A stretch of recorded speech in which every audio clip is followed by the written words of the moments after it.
You guys silly? I'm still gonna send it.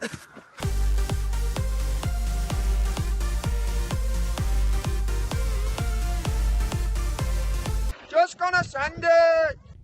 Hey, welcome to the Send It Show. This is Brendan Gay. I'm your host. This is episode 20. Episode 20 of the Send It Show. We have a special guest for you guys today. It is Mr. Mark Normand. Mark, how would you know Mark Normand? You know, maybe seen on Joe Rogan Experience. He has a podcast, Tuesdays with Stories. He's been on Fallon. He's been on Conan. He's been on Colbert, Comedy Central. He's done all that stuff. You also may have known him because he's Kevin Hart's brother. He's a delight, man. He's a good dude. Very nice. We talk about a lot. We didn't stop talking, which was awesome. But it's just like boom, boom. We had so much, and he was only here for an hour. He had a show at the Stress Factory. But Mark Normand, man, he's one of the best comedians working today. You know, it was an honor to have him on. I guess I've known him for 2 or 3 years, a little bit. You know, I see him in and out of New York. I mean, we both travel. Haven't seen him a lot during this COVID stuff, but glad he stopped by. It was good to talk to him. This is a really good conversation. He tells 2 great stories at the end that you guys want to hear for sure. Gave me 2. Wow. Thanks, Mark. And then, yeah, that's it, man. That is it. We're going to get straight into it. Go subscribe to all my shit on YouTube. Was that a fly? Fuck. Whatever. Go subscribe to my YouTube. Go rate me on iTunes. We're at 63. We got 3 the other week. Holy shit. Now we're rolling. When I push it, it goes a little further. I'm only 37 away now. Let's go, baby. Here's what I've been doing. You know, if I'm talking to a girl and we're hitting it off well, and she goes like, or I take her phone, I'm like, hey, I'd like to meet up with you later. Can I put my number in your phone? She's like, sure. And I immediately grab her phone, go to the podcast app, click in Send It Show or Brendan, give me 5 stars, write a nice review, give the phone back and leave. That's what I got to do now. All right. You do it too. Let's get up to 100. We're 37 away. Let's go. Enjoy. Mark Normand, stand-up comedian, comedy, praise Allah, queef. So what happened? We never really crossed paths. I mean, every now and then, but what were you doing in the comedy world? Where were you? So let's go back to where we met. Houston. You know Zahid? Oh, You're opening up. I remember now. He was opening for you. Joke joint. And I was like a year and something in. Yep. And I told you my whole road story that year. And you're like, you got to write this down. You got to do something. You're like, that's gold. I mean, if you had that on YouTube. Oh, right. Yeah, exactly. And that's where we met. And then I think we met in New York a couple of times. And then Brett Hayden and Nate opened up for you in Chesaning, Michigan. Oh, that's right. Yeah, we That's stayed right. up late both nights and it was fun. That was so fun. What was that? A cancer benefit? Some benefit. Yeah. Yep. Good times. And then, I just see you around every once in a while, but I haven't seen you during the COVID stuff. Yeah, it's been kooky. But I mean, I don't know if people know this, but there's so much comedy in New York. There's right a lot. now. Yeah, there's mics, there's roofs, there's fields, there's parks. There's everything, man. And rooftops, that's my favorite one. I mean, the thing is, it's like, I don't think New York will ever die. And everyone keeps saying it does. I hope you're right. I mean, every time I hear it, I'm like, shut up, get out of here. And then they start telling me the shit. I'm like, well, that's pretty good. You got a point there. Oh, that's a good point. You know, so I'm getting nervous. It's the worst. And I told you this before, but I'm going to Austin, Texas. And like, I just found out Cap City, like a couple of days, closed, done. Kaput. So everyone's just hoping on Rogan. Yeah, that's it. To actually get there. I know, but I mean, I think if you're moving, that means other people are going to move. So then the scene is bigger, and then the bar shows start, and then he'll be there, and I think Segura's moving there. Yeah. So that's the rumor. I mean, all this stuff is just like foreign, you know, and people are making like so many decisions at the last second. Like kind of me too. It was a couple of weeks ago I decided to actually go. Good for you. It's like, you ever have that thing where it's like, if I don't do it, you're going to have regrets? Yes. That's what it was. It's like, and I'm only staying for the winter, you know, that's is up in April. I want New York to be back. All right. I want it to flourish, but it's like, it's just not as much, I guess. And I was just trying to project in the future. Winter, I don't see. Winter's going to be rough, and my rent is still the same. So you're like, you start doing the math. You're like, my apartment's smaller than this room. I'm paying out the ass. I got homeless people. Like I can hear them howling out my window every night. I'm like, damn, yeah. What am I doing here? So I get the move, but New York, I just can't leave it. I mean, when you see the innovation with comedy, what people are doing right now. Yeah. You're like, this is why it's great. Exactly. It's not the city. It's not the fucking Statue of Liberty and the Empire State and all that. It's this shit. Yeah. The fact that people are still cooking. You know, I think the best would be if like the rent went lower, everything was a little bit cheaper. Oh. Everyone just kind of moved out, and then all the artists and, you know, creative people stayed in. And I think like it used to be. Exactly. That's what I heard it used to be. But yeah, there was mom and pops everywhere. Like you'd go into get your shoe fixed, and it was like, hey, Mark. Those like, shoe stores you see everywhere. Where you're like, how do they make money? They actually make. How do they stay? Those guys are the most what do you call versatile guys? Like you can bring your watch in, they'll fix your watch. You can bring your shoe in, your hat. Like a laptop, they'll figure it out. They'll put a new screen on. You got to crack the iPhone. Really? I'll figure it out. Yeah, those guys they're like old Jews with an apron on. Yeah. And a bunch of pens in their pocket. Those guys will fix anything. Yeah, we'll see. I haven't even been to those stores, but like I got my bike fixed by it was a place that no one spoke English at all. And that scooter, this is my hog, by the way, this version. Oh, I know you guys can see it. Have you rode one of those? Oh, I have, yeah. Unreal. Yeah. But my bike, the fender broke right there. It was like dangling. Yeah. And then, you know, I went to this one guy. He's like, it's going to be $300. We got to put a new fender. And then I went to this mom and pop shop where it wasn't really a bike shop, but they had some bikes out in front. And I was like, hey, do you guys have any tools? We can just yank this out. And they just look at it. And then he didn't even he couldn't speak English. So he was just showing me the tools he wanted to use. I was like, this one. And then he just takes literally 2 minutes, pulls it out, like saws the bottom part off. Yeah. And then he just goes $10. Oh, like give it $10. I love that. Right. I mean, that's what New York. That's why I hope it stays, you know. That's the bittersweet. That's the good and the bad. The good is you got some Asian guy with a tool who doesn't speak English who will do that for $10. And then you got the fucking crook who will rape you up the pooper. Yeah, so many of those. And it's acceptable here. That's what I don't like about it. I'm from Midwest, you know, where it's like they wouldn't even dare to do that. You're breaking your back just to make sure everyone's comfortable. Yeah. But in New York, it's like, how are we going to rip you off? And it's like normal. It's normal because you get it. You're like, look, he's ripping me off, but he's got to pay his rent. You know, he's just trying to get by. I'm trying to get by. Yeah. So, all right. Tell me. So every episode I bring snacks for the guests. Tell me why you got these. Why do you love these?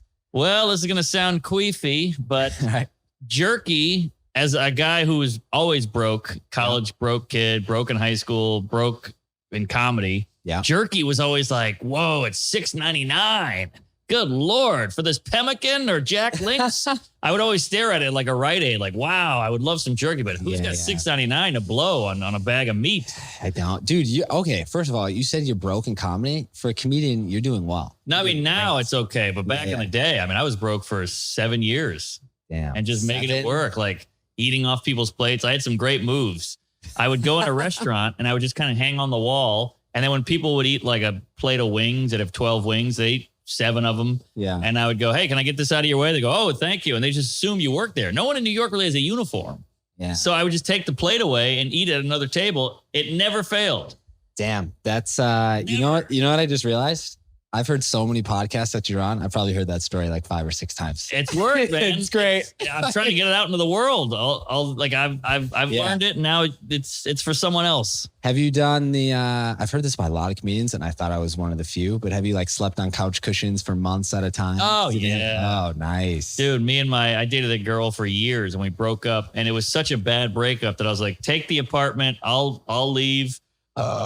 And I had no money to rent. Like I couldn't put like a deposit down and security. You know, I didn't have all that money. So I just stayed on couches. And the problem is I was probably on a couch for 3 months, but they were different couches. So I had a suitcase with everything I owned in it.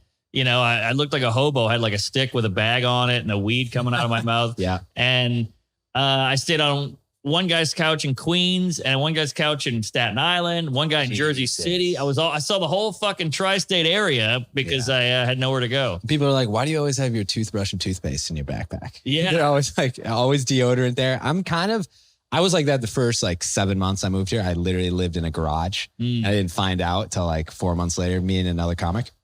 And didn't find out it was a garage. Long didn't story. See the trucks backing in. The power tools. They literally turned a garage into a room. So there's like that small window. They sealed that off. And then we were just walked in. We didn't know any better. Yeah. You know, we're just like, nice. We're in New York. Isn't it the worst? I was sleeping on couch cushions. Our rent was like $1,200. It was a box room. We didn't even, we had like hot plates. Yeah. You know, everything's just wet and leaking. Yes. No AC, you know, and like domestic violence and our neighbors up front for sure. Oh, yeah. But we were so happy to be there. Yeah, it's New York. You're That's like, insane when I think about it, where it's like our one goal was comedy. Yeah. And that's what we had. We're like, oh my God. right. You know, Joe List just came in the room. You know, we're just like, wow. It's like, I was the same way. Yeah. Yeah. And you're like, oh, we have a rat, but it's a New York rat.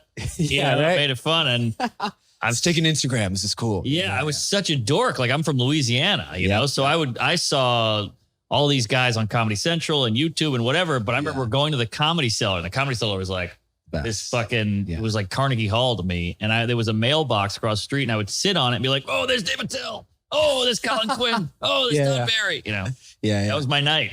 That's so normal. They're like, this is just another homeless guy. Just shouting out names. Yeah. It's insane. So wait, I want to ask you this.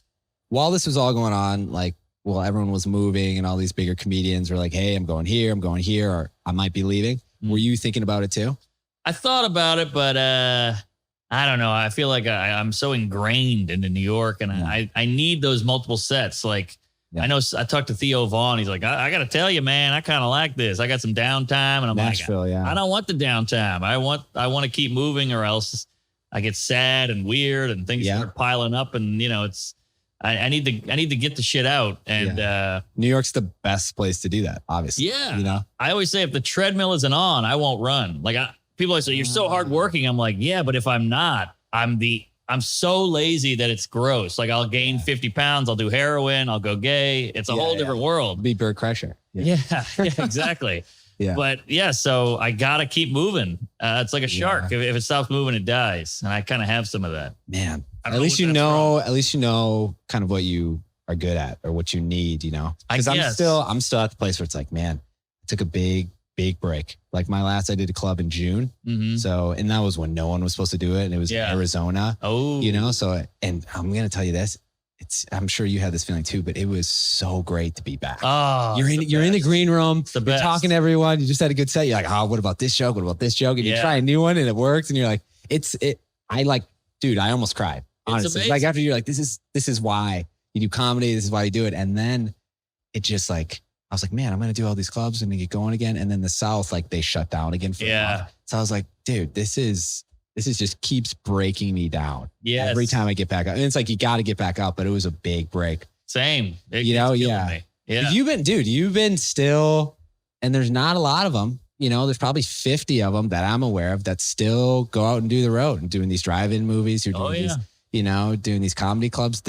They're still available. Like comedy's still going. Yeah, I know. And it's almost like the movie Castaway where you just get used to this. You're shitting on the beach. You're eating coconuts. You're eating crab, whatever. And you get good at it. Like you can fish with a stick at the end of it. It's like us on the roof. Yeah. But then I go to these comedy clubs and I'm like, it's like at the end where he's like picking up ice.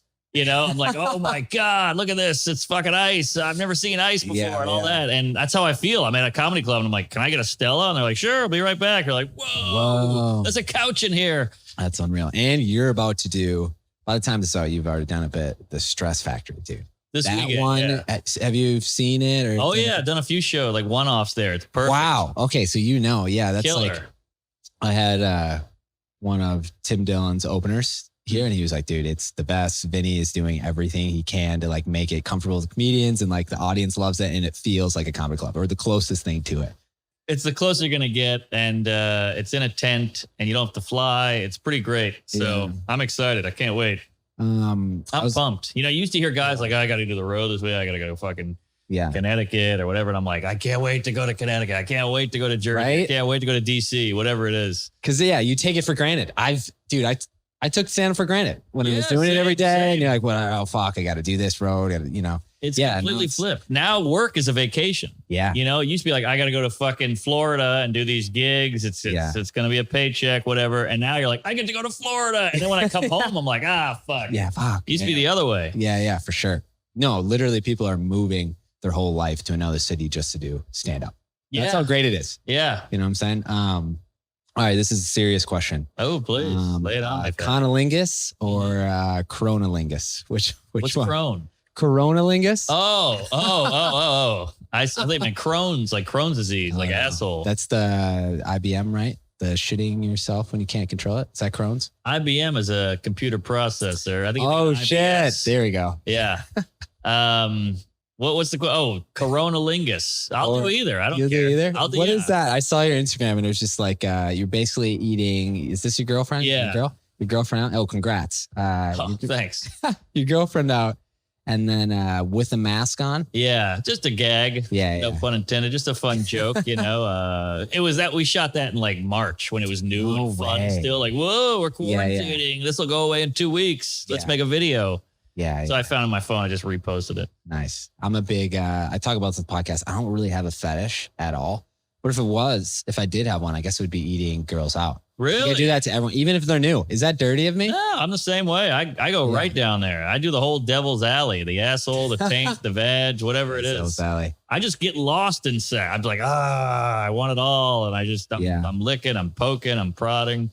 That's great. I don't know. Do you have it? I don't have a fetish. Do you have a fetish? I don't think I do. I mean, I am turned on by older women. Like MILFs. Like a 52-year-old with like a little bit of wrinkle and a lot of jewelry and like well-to-do kind of almost, and her hair is a little fried and her skin's a little sun touched, you know, and they look a little crazy. You sound a little crazy. Yeah, like the makeup's a little off, and they've been through some shit. Yes. Obviously, I used to have that when I was younger because there's a fetish where it's like, you know, mature and younger. I always see that on porn too, where it's mature stuff, but. I don't know, man. I'm still looking for mine, basically. Yeah, me too. I mean, it's out there. You'll find it. It's it's on the internet too, but there's something about the MILF. I like, you know, because nothing worse as a guy, and I'm generalizing here, but like, I feel like at my age, I'm 36. I don't know how old are you? 28. 28. Oh, you're living, baby. Yeah, I'm living. But I feel like, you know, 22 to 30, I feel like every girl's kind of like, what are we? And what is this going to become? Like, there's a couple exceptions out there, but I hate the whole, what are we? I just want to like have a good time and skedaddle. And girls get so mad about that. Yeah. Like, I was just about to say, this is how I was wired, you know, like why is your way okay about wanting to stay and my way is bad? Well, how come you get to be the hero and I get to be the creep asshole? Dude, that's such a good point. And I used to be really, and I think I kind of get it a little bit now. They're girls. They're more concerned because the clock is ticking. Of course. That's what I didn't get that at first. I was like, come on, we're in New York. Right. Like, it's everywhere. So many dudes everywhere. You can fuck anything. I know. Like, why is this like a serious thing already? Yeah. It's a different wiring. And I've talked to like Nikki Glazer about this and people like that. And it's just, there's like, that's how we're wired and that's how you're wired. I'm like, all right, well then stop yelling at us. We're just how we're wired, you know, like 100%. I know it hurts your feelings, but that's not our fault or whatever. So MILFs are just like, I just want to fuck. I hate my ex-husband. I hate my kids. I have a mortgage. I want to kill myself. I have a drinking problem. I'm addicted to lorazepam. Put it in my ass, please. And you're like, great, you got it. And you make them feel better and you feel good. I just want to make them feel good. And then you're like, wow, this mom is pretty cool. I actually like her. And she's like, get the fuck out of my house. Exactly. That's the irony. You want to hang out with her and she doesn't want to hang out with you. It all twists. It's all that game. Oh man. How long have you been with this girl? On and off. It's been a while. Yeah. Wow, like 4 years, 4.5, 4 or 5. Good for you, man. Yeah. I don't think I've done anything long. I've almost done stand up. It'll be 5 years in December. I don't know if I've done anything that long, especially being in a relationship. Mm-hmm. So every time I've had guests on here, how do they do it? Like, seriously, it's like hard. It's you hard. really have to put in work. You do. You really do. But it's like anything. It's like, you want this beautiful car and you love this car, but it needs an oil change, needs new spark plug, needs a tune-up. Yeah. So it's just, for some reason we do it with things, but when it comes to people, like, I don't do that. Yeah. Because that's emotional. Car or a house, you build a house, the roof caves in, you got to fix the roof. Yeah. And then there's no feelings and there's no hurt with that. It's just like, life sucks, whatever. And in my opinion, it's easier. There's already been, of course it's easier. It's like math. You know, you put the plywood this big, you nail it in. Yeah. Okay. Then you put the roofing on top. Okay. Your girlfriend doesn't like that you're coming home late. You can't just be like, all right, I got to say these words at this time. Yeah. There's nothing like that. Yeah. The house will never start crying. You know what I mean? Yeah, exactly. And it's tough because part of you as a guy, maybe I'm just to generalize again, but I'll say for me, Yeah. I just when I get yelled at by a girlfriend, I just want to go, oh, just dump me. I'd rather like not deal with it. Like, all right. Yeah. I'm quick to do that too. I'm so quick. I've never done, do you do therapy? Yeah. Okay. Big fan. Okay. Wow. Everyone keeps saying that. I love it. I've never done it in my life. Never have done it. Because I've always had that stigma where it's like, hey, it's always great to have someone help you. But part of the enjoyment of life is figuring out yourself. So when you and I know I'm not going to figure out everything, but like, I'm okay with that, know? And it's like part of the enjoyment is like trying to figure it out and going through trial and error. It's like working on a joke. Obviously you're like, sure, figuring yourself out. And once you kind of get it, it's like, wow, I did it myself. And you're more stronger and confident in yourself. But here's the thing. You can do that when other people help you, apparently. Yeah. When other people are helping you. I've never done it. So I'm having a psychiatrist on to kind of like take me through that. Oh, there you go. It's like, maybe that's the reason why my relationships last. Like the longest one has been 3 years. Okay. That was a while ago. That was like 5 years ago. Yeah. And all the other ones have been like a year, 4 months, 2 months. And like, I love being in a relationship. You do? Yeah. I mean, like when it's working. Yeah. Obviously there's, like I said, I'm quick to pull the trigger. And then there's stances where we were talking about where I'm like, listen, I just want to have fun. I'm in New York, like do this. But every time I find a girl who wants to be in a relationship with me, I immediately say yes, even though I'm not ready. Yep. And like, it always ends up bad. Something bad happens where it's just like, I'm always out of town, or it's like, I can't communicate well. I mean, that's a young man's, I was the same way. Like a therapist had to tell me like, yeah, she's going to be mad about this. And then you work it out and it goes away. And you're like, oh yeah. I just think, oh, she's mad. I'm leaving every weekend. Fuck this. I can't do it. But that's just how she feels. And she lets you know. And then you go, okay, maybe we'll work on it. Or this is how it's going to be. And you got to deal with it. And that's it. Like, if you don't like it, you should not be with me. And if we can work it out, let's work it out. And that's it. And it's such a simple solution. But as a guy, I think we're so like, oh, well, all right, fuck it. I'm out. Which is a dumb way to live. Because if you do that with comedy, I bombed twice, I'm out. Yeah. So you got to stick with it. If it's worth it, if you love her or whatever. That's what I'm saying. Do I love anyone as much as I love stand-up? Do you let yourself love? Wow. Dr. Norman. I'm telling you, I'm a big therapy queef and it's helped me a lot. Yeah. I don't like myself. So how am I going to love someone else? I can't even like me. Yeah. So you got to I still don't like me, but I still can love. And do you have that thing? This is a big comedy guy thing where you're like, why would anyone like me? I just sit around and I'm like, this girl likes me. Why? What is she thinking? What the fuck is wrong with her? And then you start thinking, what's wrong with her? I got to get out. She's crazy. She likes me. She's got problems. Yeah. So that's a whole nother bag of jizz. I have that with some girls. Yeah. Some girls were like, I still get insecure if the girl is like making a lot more money than me, is more successful and older. Oh, I don't have that. I don't have that at all. Maybe it's the girls that I'm choosing, I guess. Yeah. But yeah, if that's the case, I'm always feel like I'm playing catch up. Right. But I don't know. Yeah. Like you're saying, I'm young. I still got to figure it out, but maybe therapy will help out with that. I don't even know where to start, but I'm glad you're a big fan. No one I don't like is when people say like kind of use their like depression as being a victim. I could be wrong. I could be wrong about that. I know people get mad at that, but it's like it's like 2 years ago, everyone did that. Everybody. It was horrible. I had a bit about how everybody did that. Oh, you did? And everybody hated the bit because in the audience, they were doing it. Yeah. That's the worst. Like overweight people. Yeah. Majority of people are fat. Yeah. And when you make fun of someone who's fat, you can't because they see it in themselves. And they get upset. Of course. Yeah. When you should laugh the most, I know. I deal with things with laughter. I'll make a 9/11 joke on 9/11. Yeah. I'm like, this is such a sad day. These people lost their lives, families lost their relatives and all that. Yeah. And my way is, and they go, how could you make a joke? I'm like, this is how I deal with it. It's almost like you're attracted to men. I'm attracted to women. Let me find this funny and you find that funny. How come your shit is okay, but my shit's not okay? I'm just not typical. Yeah. I'm just a little different, but I'm not trying to hurt anybody or I'm not a bad guy. And then they defer to, oh, look at this straight white. Wow, that's a whole nother thing. Yeah. That's such an easy out. Or they go, oh, you're a racist. Exactly. And you're like, how do you know? You don't even know me, Like, dude, it's the fact that people don't want to lose. That's what it is. Dude, and I have that too. I used to have that when I was younger. No matter what the argument was, dude, I was going to find a way. Of course. And the last one was like, yeah, you're fat. Yeah. You know, or I would do the same thing. some like, make fun of their appearance and stuff. But or your girlfriend gets you and you're like, well, you're a cunt. Yeah. You just say the worst thing and just to win. Yeah, we all do that. To win, man. And I see that in politics right now so much. Where it's like, oh yeah. I mean, yeah. I mean, crazy. Everyone knows this. It's boring. I hate politics, but it's like it's so polarizing. I'm gonna get these really expensive grapes. Get the grapes, man. They're looking good. I just don't want to chew on Mike. No, that's the point. We do that on purpose. We just, okay. I know. Very casual. I think I get like it's growing, which is nice. I've only done 20 episodes, like 500 listeners, which is great. All right, quit bragging. Yeah, right. When did you start Tuesdays with Stories?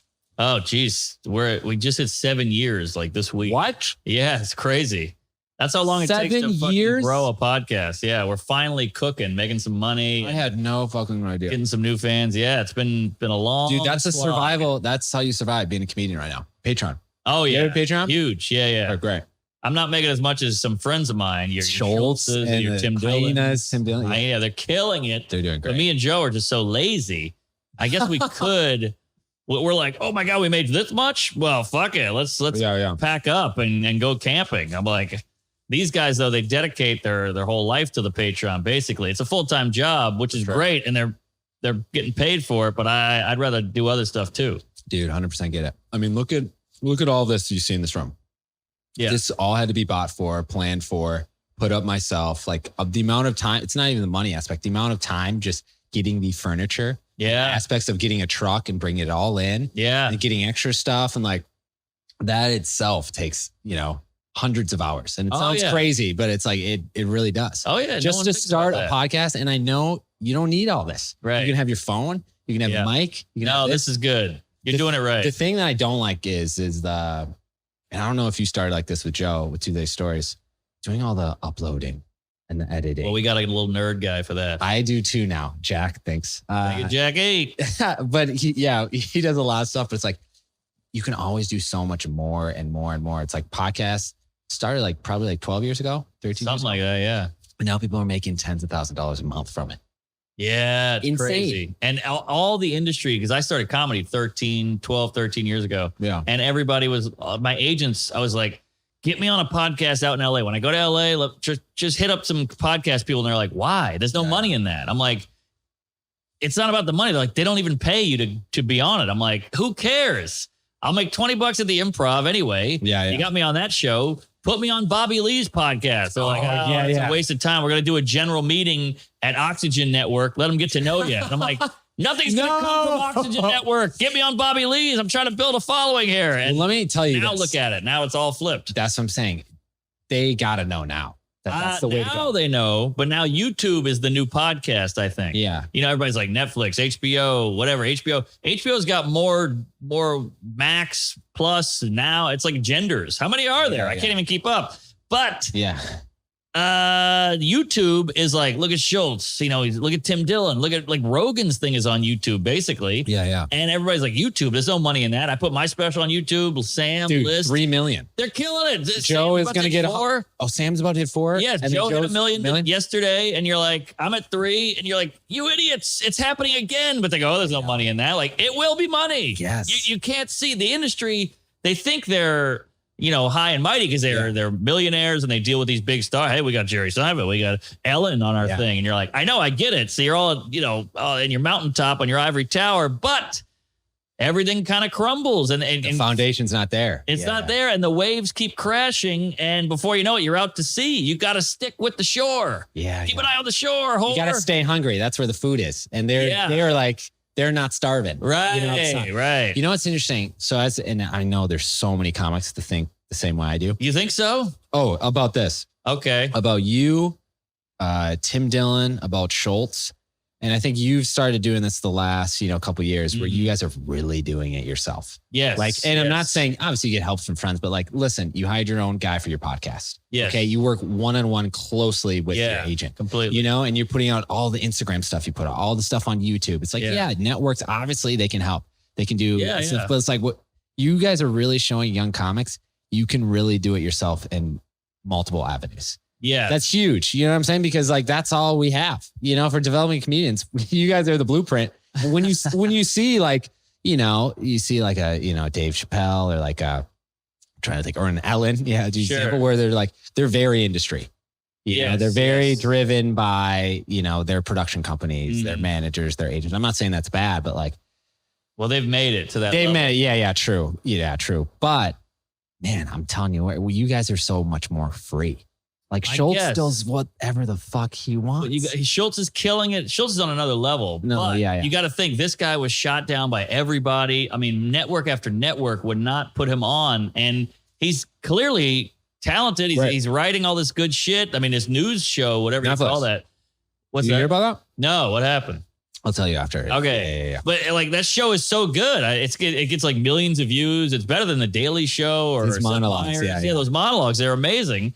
And you're like, nobody would have this guy. And then now they're all calling him. And you're like, fuck you, cunts. I've been here the whole time. I'm the same guy, but I had to prove it. What does Seth Meyers have that I don't have? Yes. And you start thinking like, oh, you don't even know. You have no idea. You're just about heat. You're like, Seth Meyers, he was on SNL. Hire the guy. And you're like, yeah. There's a lot of unfunny people on SNL. So now you kind of have to prove yourself. And we're proving ourselves out of necessity because people always go, hey, you did a special on YouTube. That was so nice of you. I'm like, nice? Yeah. That was desperation. Nobody would have me. It was rejection. It wasn't nice. I appreciate it. But so that's the key is they're pushing us away. And then that's going to cause this to win. Yeah. Because here's the thing that nobody wants to admit. There's a lot of people on Netflix, a lot of people on HBO, and a lot of them suck. They're not real comics. They know who they are. They get up once a year. They're all attitude. They're all personality or shtick. And it's not joke writing. It's not good. It doesn't have a beginning and end. There's no closer. It's a lot of crowd work. It's a lot of fluff, bullshit. Yeah. But the cool thing about YouTube is we can see the numbers. Morrill is a fucking monster. Yeah. He's not a movie star. He doesn't really have like he doesn't have it. He's not like. He's been on the Joker. His voice. Okay, he's been on the show. But you know what I'm saying? He's not like, 100%. He doesn't sparkle. He's just a regular dude who's got a great comedy brain and a hell of a pen. Yeah. And he can write the fuck out of anything, but nobody cares because he's not like heat. He doesn't scream heat, which is fine. Nobody screams heat until they get heat.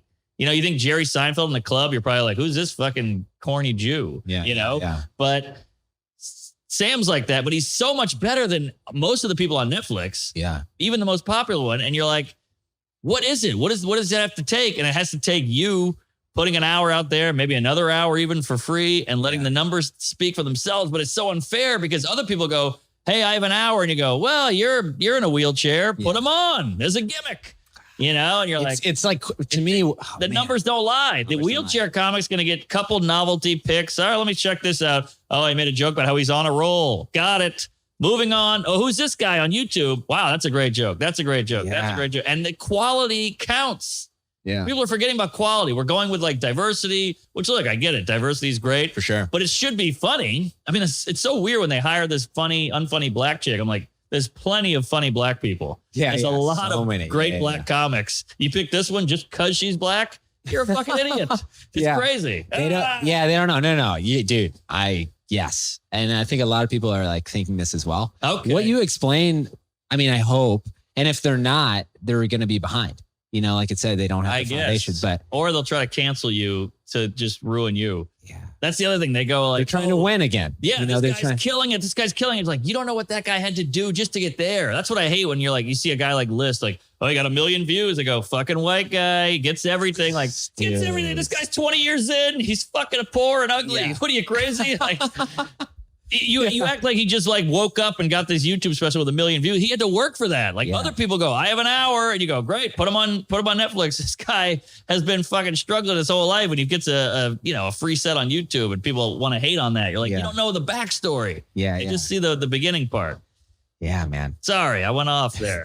No, that was absolutely great. It's just so obvious. Like, so obvious. Dude, well, they're not. It's not obvious to them. Let's give them the benefit of the doubt. They're not in the clubs. They're not talking to all the comedians. They're not seeing as much as we see on YouTube and stuff. They have a boss too. Yeah. So they have an agenda. I get what that. They have to follow. But here's the deal. It's like, haven't you seen time and time again, from what I know, is the talent when you see in stand-up comedians, if you shut them down, it's almost like they get bigger.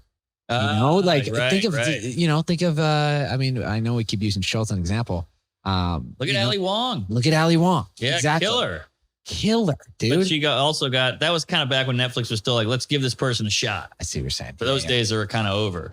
But it's like, oh, you can't deny talent. Every time you have someone bigger deny talent, it's like, what are you doing? Why aren't you investing in what's going to be the best? You know what I'm saying? It's why am I thinking this? And people who are up at the top not thinking this. Exactly. What am I missing? They do it with TV too. They go, or movies. Let's remake Starsky and Hutch. Yeah. Why? Who the fuck likes Starsky and Hutch? Dude, like, no one's talking about Starsky and Hutch. It's quick money. It's quick money. Think about it. It's like quick safe. Cash. It's quick and it's safe. Let's remake Jumanji. It did pretty well. People know Jumanji. The first one did well. This one will do well. And you're like, I know, but what about art? Remember art? Remember creative, like Pulp Fiction and shit like that? Like, thank God shit like that got in when it could get in, because now Tarantino is, has, whatever, what do you call it? Carte blanche. Yeah. You can do whatever you want. But now it's just like remake. Art is fucked. And thank God for the internet, because now the art goes there. Yeah. And then people start talking about it. And then some cum guzzler up in Hollywood goes, everybody's buzzing about this movie. And then they go, look, we should hire this guy. We found him. You didn't find him. He had to put this shit out there. Like, I feel like back in the day, agents had an eye for talent, or that was their thing. Now it's just finance guys who work in comedy. Yeah. They can be put in comedy and music and TV and movies. They're replaceable. Yeah. They don't know. Like 1 out of 50 has some kind of eye or a knack for comedy. They all go, I love Richard Pryor. And you're like, you would never hire Richard Pryor now because he says fag 500 times, and he's the greatest. And one he's of the greatest. Yeah. But they're clueless. That's interesting. And I don't even blame them. They just want to have a job, and they want to, I don't blame them for playing it safe, because they want to continue to work, and they want numbers, and they want money. Damn. I'm not even in the industry and I already hate it. After that combo. There's a couple, it's like teachers. Yeah. Most teachers like, I get summers off. I'll teach from 4 or 2 to 3. That's my slot. I'll do some history. Fucking kids, they're picking their nose. Yeah. I'll be good to go. Everybody calls me a hero. It's the same thing, but there's like 4 great teachers in your life where you're like, wow, this guy really took me down and helped me, and he got it, and he got in my head and changed the way I thought and cared and listened. That's the same with agents. There's like 4 good agents out there, and the rest are just fucking trying to get free coffee. Yeah. Take their summers off. Yeah. Dude, that was great. All right. So. Oh shit. Did I blow all the light great. already? No. This is the last part. So this is Send It Show. People send in their stories, and every guest I have on just tells me a story. All right. No restriction on language, time, subject. Just say, give me a story. What's your story? All right. I thought of 2, but they're both pretty short. So I could say both of them. Whatever you want. Yeah. All right. I'll try this one. This one's action packed. So I went to college in Baton Rouge, Louisiana, big party college, big booze town, the whole thing. And I was at a bar. I kind of blacked out, and I came to at a party. I was just at an apartment party. Like, I'm not saying I was dragged there. I just, I walked around probably and saw a party and went in. But when you're blacking out, kind of in and out. Dude, yes. So I start talking to this woman on the couch next to me, and we start talking, we're laughing, we start making out. Just, college, 20 years old, making out, whatever. And it's getting pretty hot and heavy. She's like on top of me. We're making out, the whole thing. And this guy comes in like out of a movie, polo shirt, tucked into shorts, boat shoes, white hat, sunglasses on the back of his head. And he's like, yo, what the fuck, Paul? Boyfriend. That's my fucking girl. You're making out with my girl. And he like rips her off of me. And I was like, I didn't know she was making out with me. I didn't know who you were. And he does like the classic, like, Ricky, John, Sam, Bob, Bill, and like all these big fucking baseball guys come in. He gets his boys. His boys, and I'm like, dudes, I didn't know. And I'm still like, I'm like slurring. I'm so shit faced. Yeah. And they go outside now, and I was like, oh man, I'm gonna get my ass kicked. And it's just one of those like, all right, well, I mean, where can I go here? Yeah. So, and I don't know anyone there. I don't even know where I am. Yeah. So, we're in this backyard. That's great. Way to pull, too. Like, you still got the girl. I still got the girl. And she was, I should have gotten her number because I feel like we had a hell of a connection. It was like super. I had a half a boner. Like I was outside. Yeah. It was so hot. And so we're squaring off in this backyard. And I'm kind of like, shit, how the fuck am I going to get out of this one? They got like 5 guys behind him. He's a big dude. Yeah. And, I'm just a squirrely douche. So I was like, I looked at the fence next to me. It was this big, like, black wrought iron fence with the spikes. Okay. And I just said, fuck it. And I went and, like, tried to jump over the fence. I swung one leg over, and then the other one didn't make it. And I just On the spike? On the spike. What do you call that? Where you a scissor or something? I guess I scissored the fence. Yeah. Oh. I split the rail. That's what they call it in skateboarding. Nice. I split the rail. Yeah. And I fucking went, and then I just tilted over to the other side and hung there by my jeans. Just ripped. And so they're all fucking dying, laughing. They're laughing now? Yeah, I'm just hanging upside down by my jeans on the other side of this fence now. Okay. So they're fucking going nuts. And it was so humiliating. And eventually I was like wiggling enough that my jeans ripped and I hit the ground. So I was like, whoa, that was crazy. So I run home. I'm so humiliated. Yeah. I'm scared, adrenaline, the whole thing. Yeah. I find out where I am. I run to my house. I get home, I just pass out. My alarm goes off at like 8 a.m. It's like, I'm like, I have dirt on my face, grass on my clothes. And I'm like, what the hell? And I had work that morning. I had a double I was a waiter. And you forget because you're having such a good time. Exactly. Another thing is this.